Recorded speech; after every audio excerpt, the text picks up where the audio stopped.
আসসালামু আলাইকুম।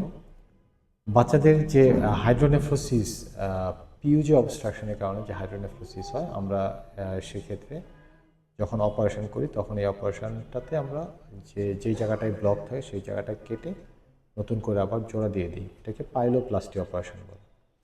এখন অনেকেই জানতে চান, বাবা মারা প্রশ্ন করেন যে এই অপারেশনটা কোন অপারেশনটা ভালো হবে, এটা কি কেটে করা ভালো হবে নাকি ল্যাপারোস্কোপি করলে ভালো হবে। কেটে করলে আমরা পিছন থেকে ছোট করে কেটে কিডনির ওই জায়গাটা বা যেই জায়গাটায় ব্লক ওটা বের করে এটা কেটে আবার জোড়া দিয়ে দিই। আর ল্যাপারোস্কোপি করলে যেটা হয় যে আমরা 3টা ছিদ্র করি, একটা দিয়ে ক্যামেরা ঢোকাই আর দুইটা দিয়ে দুইটা যন্ত্র ঢোকায় ওইটা ভিতর থেকে কেটে আবার বাইরে থেকেই মনিটরে দেখে সেলাই করা হয়। দুইটাই খুব ভালো পদ্ধতি, দুইটাতেই সাকসেস রেট ভালো। কেটে করলে যেটা সুবিধা হচ্ছে সেটা হচ্ছে যে এখানে অপারেশনের সময় কম লাগে, খুব তাড়াতাড়ি অপারেশনটা শেষ করা যায় এবং অ্যানেস্থেশিয়ার সময়টা কম লাগে।